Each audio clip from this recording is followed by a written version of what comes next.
My name is Shanza Jamil, roll number 1726. My presentation topic is ion chromatography. जैसा कि column chromatography, paper chromatography, as it is ion chromatography. Ion chromatography, a form of liquid chromatography, measures the concentration of ionic species by separating them based on their interaction with the resin. इसमें आयनिक species को separate किया जाता है जो कि depend करेंगी base करेंगी interaction with the resin. Ionic species separate differently depending on species type and size. Ionic species जो सेपरेट होंगी डिफरेंटली वो डिपेंड करेंगी टाइप एंड साइज़, यानी कि किस टाइप की होनी चाहिए और size 1 millilitre 2 millilitre and 3 millilitre. Ion extraction.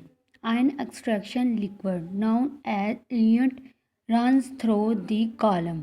The absorbed ions being separating from the column. Liquid sample. Liquid sample should be filtered prior the elevation with an chromatograph to remove the sediments and other particulate matter as well as to limit the potential for microbial alteration before the sample is run. Aqueous sample. Aqueous sample should be collected. Liquid sample is filter करेंगे with elevation with chromatograph sediment remove before the sample is run. Sample के run करने से पहले इसको filter करेंगे liquid sample को. जैसे कि aqua sample should be collected using a sterile siren or bottle rinse 3 times with the sample water and then filter through the 0.45 milliliter filters. Aqua sample को कलेक्ट किया जाता है rinse 3 times and then filter करेंगे 0.45 micrometre filters के. जो collection wire should likewise be rinse 3 times with filtrate before being filled full of the sample filtrate. उसके fill होने से पहले ही सैंपल को फिल्ट्रेट किया जाता है. जैसा कि आगे के solid sample can be extracted with the water or acer to remove the ions from the sample surface. Solid sample को एक्सट्रैक्ट किया जाता है वाटर के साथ और एसिड के साथ रिमूव करने के लिए ions surface of solid surface है. आगे liquid chromatographic determination of ions. जो लिक्विड क्रोमेटोग्राफी है वो डिटरमाइन करेगा आयंस पर्टिकुलरली एनायंस. जैसे कि ज़्यादा कौन से होंगे anions. Anions has enabled the measurement of species that, despite their widespread occurrence in water, used to pose a special challenge for water chemists to determine. This technique has come to be known as ion chromatography. ये तकनीक कहलाएगी ion chromatography. Liquid जो chromatography वो determine करेगा ion जो कि ज़्यादातर anions होंगे वो डिस्पाइट कर देगा widespread occurrence in water को. ये स्पेशल चैलेंजेस होगा फॉर वाटर केमिस्ट जो इसको डिटरमाइन करना. This technique is called ion chromatography. आगे एप्लीकेशंस यानी कि some typical application of ion chromatography include. Ion chromatography की some typical application. Drinking water analysis for pollution and other constituent. Determination of water chemistry in aquatic ecosystem and determination of the sugar and salt contents in foods. Determine करेंगे sugar को salt को इन food में and isolation of the select protein. Isolate करेंगे जो select proteins को. जैसे कि ion chromatography इसी तरह एक another technique is gas chromatography. Gas chromatography is most important analytical method employed for separating analyzing thermally stable compound that can be easily vaporized without decomposition and hard undergo any chemical change at the elevated temperature. जैसे कि chromatography is technique is gas chromatography. जो gas chromatography very important thermally stable compound वो analyse करेगी separate करेगी analyse thermally stable compound को without any decomposition and hard undergo any chemical change at the elevated temperature. Temperature बढ़ाने पर भी hard chemical change के temperature बढ़ाने पर भी विदाउट एनी चेंज ये थर्मली सेपरेट करेगी, थर्मली कंपाउंड स्टेबल कंपाउंड को सेपरेट करेगी गैस क्रोमेटोग्राफी। अगेन दिस तकनीक was developed by AJP Martin. ये तकनीक डेवलप की थी AJP Martin RLM Synge in 1941 and got Nobel prize in 1952 for this development. And Nobel prize मिला था 1952 में for this development. Gas chromatography is unique form of general chromatography in which the mobile phase is gas and stationary phase may be either solid या gas. जो gas chromatography is unique form है कि इसकी general chromatography की, इसमें जो mobile phase होगी वो गैस होगी, स्टेशनरी फेज वो गैस भी लिक्विड भी हो सकती है और सॉलिड भी। Usually stationary phase use in gas chromatography are liquid rarely solid. जो स्टेशनरी फेज यूज़ की जाती है इन गैस क्रोमेटोग्राफी वो लिक्विड होगी रेदर देन सॉलिड। दिस तकनीक is use in the field of chemistry, biochemistry, petrochemistry and food chemistry etcetera.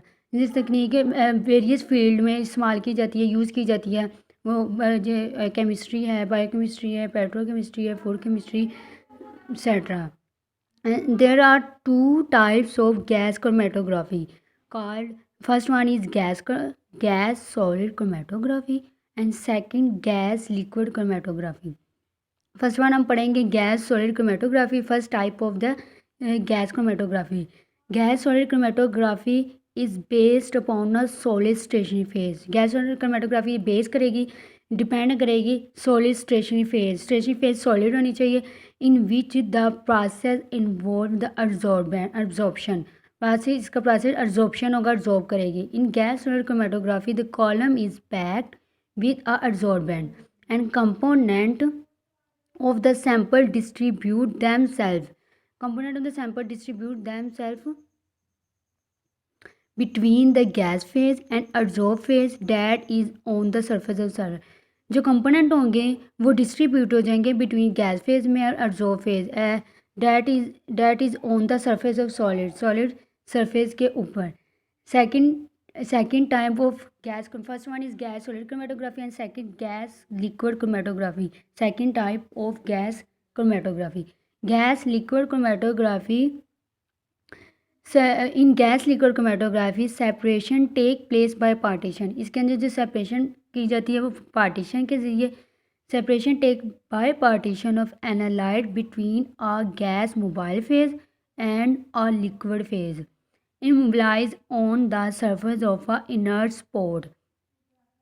इसके अंदर separation partition की जरिए एनालाइज किया जाता है between gas mobile phase and liquid phase, जो मूव नहीं करती on the surface of, move नहीं करती बिकॉज ऑफ इनर्ट स्पोर्ट की वजह से वो सरफेस के ऊपर मूव नहीं करती, इमोबिलाइज होती है। If the stationary phase is liquid, if अगर हम स्टेशनरी फेज लिक्विड ले लें वो coated on the solid particle then it is gas liquid chromatography. अगर हम स्टेशनरी फेज है उसको वो लिक्विड ले लेंगे, स्टेशनरी फेज को वो जो कोटेड हो जाएगी सॉलिड पार्टिकल पर, वो कोट हो कर जाएगी सॉलिड पार्टिकल पर, ये कर जाएगी gas liquid chromatography. In gas liquid chromatography the basic principle is similar as is liquid partition chromatography. जो gas solid chromatography, gas liquid chromatography का जो प्रिंसिपल है वो सिमिलर है, सेम है जैसा कि लिक्विड पार्टीशन क्रोमेटोग्राफी, एक्सेप्टेड बजाय के जो mobile phase is gas rather than a liquid. इसके अंदर जो मोबाइल फेज होगा वो गैस होगा rather than liquid. And stationary phase is non volatile. जो stationary phase mobile phase gas होगा rather than liquid, and stationary phase is non-volatile liquid bonded to the inside the column or to a fine solid spot. Bonded करेगा inside the column for a fine solid spot. आगे diagram मैं बताऊंगी, diagram है जो कि gas chromatography की diagram, ये diagram यहाँ बताई गई है। ये यहाँ कैरियर गैस, यानी कि कैरियर गैस जो कि कमिंग फ्रॉम इज ये कैरियर सिलेंडर, ये कैरियर सिलेंडर से आती है। देन फ्लो, ये कैरियर गैस मूव करेगी, पास थ्रो करेगी through the flow pressure and then enter through the flow pressure then enter into the injector component को separate करेगा in stationary phase and mobile phase and separate in component and this component enter into the detector detect करेगा जो ये detector है ये detect करेगा quantity of the component की quantity क्या है in carrier gas and carrier gas then इसको रिकॉग्नाइज देन ये रिस्पॉन्स करेगा record where is chromatographic peaks are recorded, जहाँ के क्रोमेटोग्राफिक पीक्स बन जाएंगी, यहाँ रिकॉर्ड हो जाएंगी, फिर यहाँ डाटा सिस्टम और हमें यहाँ क्रोमेटोग्राम मिल जाएगा। और आगे इसके बारे में डिटेल से बताऊंगी। Carrier gas coming from is gas cylinder passes through the flow regulator entering into the sample injector, फिर एंटर हो जाए sample injector, this sample is converted to the vapour state, जो सैम्पल होगा वो वेपर स्टेट में convert होगा, inject through a silicone rubber septum enter a carrier gas usually stream, these vapours are force, these ये जो vapours होंगे वो force करेंगे through the separation tube called the column by the carrier gas usually can inert gas, जो कि inert gas होगी। Inert gases कौन सी? Helium hydrogen nitrogen argon, helium nitrogen और जो इसके ये फोर्स करेगा, फिर ये फोर्स करेगा सेपरेशन ट्यूब में जो कि कॉलम का रहेगा। फिर कैरियर गैस होगी, carrier gas usually inert gases होंगी जो कि हीलियम है, हाइड्रोजन है, आर्गन है, nitrogen etcetera. The components of the sample के जो components are distributed between stationary phase and mobile phase which swept through the column at the different rate, जो कि डिफरेंट रेट के ऊपर कॉलम्स के डिफरेंट रेट में distribute कर देगा stationery phase and mobile phase.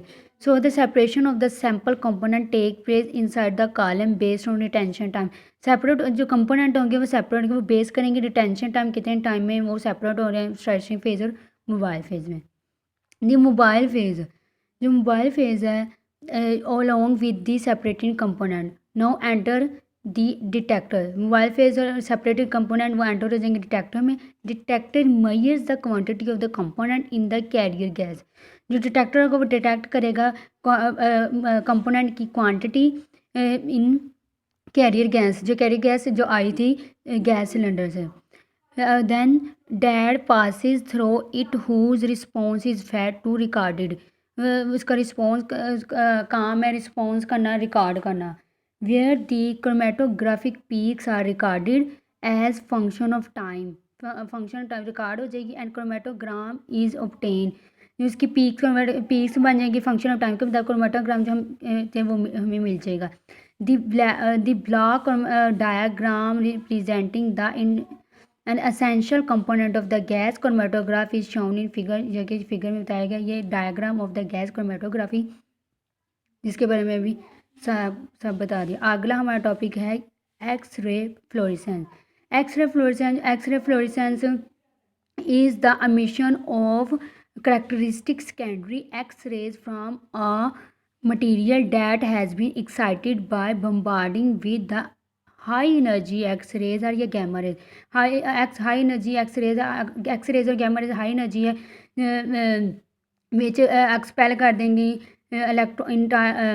inner electron from the atom, then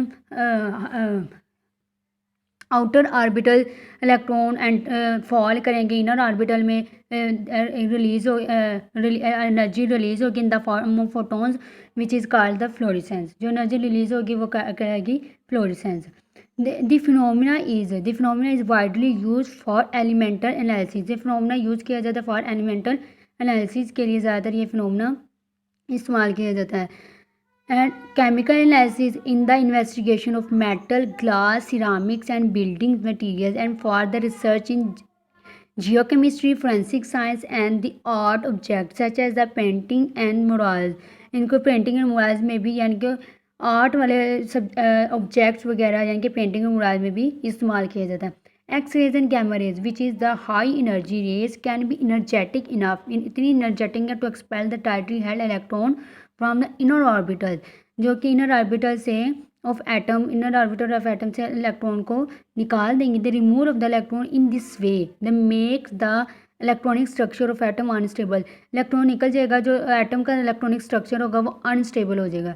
the electron in higher orbital fall into the lower orbital, fall कर जाएंगे to fill the hole left behind जो hole create हो जाएगा तो electron निकलने के inner orbital से वो उसको फिल कर देंगी। In falling energy is release in the form of photons, जो एनर्जी रिलीज होगी वो in the form of photons, the energy of which is equal to energy characteristic of the atom present.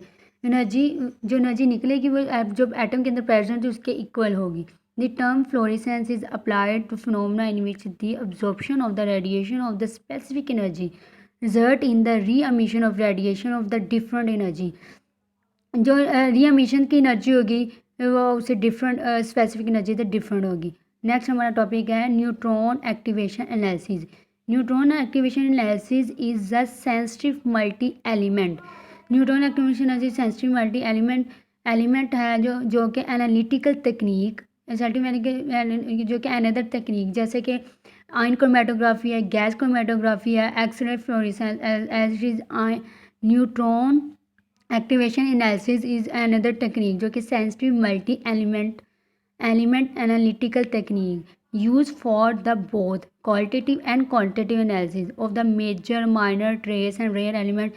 तमाम element के लिए इस्तेमाल होंगे जब major हो, माइनर हो and trace every elements.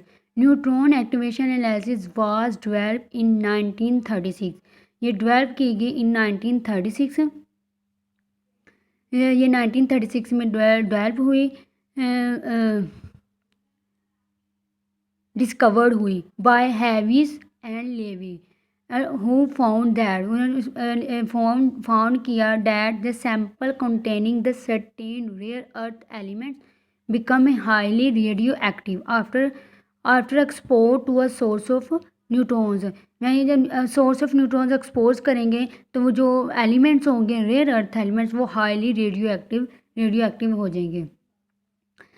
After expose to source of neutrons, neutron activation analysis is different from the other spectroscopic analytical technique in that it is the based not on the electronic transition but on the nuclear transition। यानी कि ये different है other spectroscopic analytical तकनीक से because do not based on electronic transition but only based on nuclear transition. ये nuclear transition के ऊपर base करेगी, किसी के ऊपर बेस नहीं करेगी। Neutron activation analysis, neutron activation analysis is a nuclear process. ये nuclear process use for determining the concentration of element in a vast amount of material. ये न्यूट्रॉन एक्टिवेशन एनालिसिस एक न्यूक्लियर प्रोसेस है जो कि determine करेंगी concentration of element को, ज़्यादा amount में मटेरियल प्रेजेंट होगी उनकी कंसंट्रेशन एलिमेंट को डिटरमाइन करेगी। Neutron activation analysis allows the discrete sampling of elements as it disregard the chemical form of sample and focus solely on its nucleus। The method is based on neutron activation and therefore require a source of neutrons। ये इसका neutron activation analysis का जो method है वो base करेगा neutron activation के ऊपर। therefore जो requires of source of neutron, जब हम सोर्स ऑफ न्यूट्रॉन्स उनको रिक्वायर्स करेंगे तो ये न्यूट्रॉन एक्टिवेशन के ऊपर इसका जो मेथड वो बेस करेगा। यानी कि सैंपल जो होगा, sample is bombard with neutron के साथ बम्बार्ड किया जाएगा elements causing the element to form the radio active isotope, जो ये काज कर देगा कि ये रेडियो एक्टिव आइसोटोप्स बन जाएं। क्योंकि न्यूट्रॉन एक्टिवेशन एनालिसिस ये इलेक्ट्रॉनिक ट्रांजिशन पे डिपेंड नहीं करती, ओनली डिपेंड्स ऑन ये करेगी न्यूक्लियर ट्रांजिशन पे। क्योंकि neutron activation analysis is nuclear process है, ये डिटरमाइन कर दे लार्ज अमाउंट ऑफ एलिमेंट्स को भी, इनकी कंसंट्रेशन की large amount concentration of elements of large amount material में प्रेजेंट उनको भी करेगा और उनके सैम्पलिंग को डिस्क्रीट करेगा और disregard the chemical form of sample and focus solely on nucleus. Method also based on the neutron activation therefore requires a source of neutron। sample is bombarded with neutron। the radioactive emission and radioactive decay path for each element are well known। radioactive emission और decay ये are well known हो जाएंगे। अब particle advantage आगे neutron activation analysis का आगे advantage technique is advanced multi element technique है for qualitative quantitative rare earth elements तमाम के लिए। आगे इसका advantage कि a particular advantage of this technique is that it does not destroy the sample and has been used for its analysis of work of art and historical artifacts। ये सबसे बड़ा इसका एडवांटेज, ये डिस्ट्रॉय नहीं करता, sample को destroy नहीं करता और एनालाइज करेगा आर्ट, वर्क ऑफ आर्ट और हिस्टोरिकल आर्टिफैक्ट्स को भी। न्यूट्रॉन एक्टिवेशन एनालिसिस, जो neutron activation analysis can also be use to determine the activity of radio active sample. ये इस रेडियो एक्टिव सैंपल को भी डिटरमाइन करेगा, रेडियो एक्टिव सैंपल को डिटरमाइन करने में इस्तेमाल किया जाता है neutron activation analysis. Next topic is total organic carbon in water, यानी कि total organic carbon in water में कितनी organic carbon in water. Dissolve organic carbon exert and oxygen demand in water, dissolve organic carbon exert करेगा and oxygen demand in water often is in the form of toxic substance, वो toxic substance की भी form में हो सकती है। And is a general indicator of the water pollution. Its measurement is quite important, इसकी measurement is बहुत important है, इसके पहले इसको मेजर करना है। The measurement of total organic carbon, measurement of total organic carbon is now recognized as best means of assessing the organic content of a water sample। पहले इसको मैयर करेगा, टोटल मैयर किया जाएगा टोटल ऑर्गेनिक कार्बन को। मैयर इसलिए करना है ताकि पता चल सके वाटर के अंदर कितना organic contents present in water samples है, ऑर्गेनिक, यानी कि बेस्ट मीन्स ऑफ असेसिंग, हम पता लगा सकते कितना organic contents present in water sample. The amount of carbon dioxide evolve, the carbon dioxide evolve होगी is taken as measures the total organic carbon. The amount of carbon dioxide evolve, carbon dioxide के mole amount evolve होगी also measure करेगा total organic carbon, total organic carbon को भी measure करेगा। And gas chromatography, जो gas chromatography high performance liquid chromatography are also used in the measurement of total organic carbon। gas chromatography and high performance liquid chromatography, जो high performance liquid chromatography is also used in measurement of total organic carbon chromatography। in total organic carbon chromatography के अंदर इसमें इस्तेमाल किया जैसे कि so this is my topic is which is so this is my topic, I explain this ion chromatography, gas chromatography, X-ray fluorescence and neutron activation analysis and total organic carbon in water। Allah Hafiz।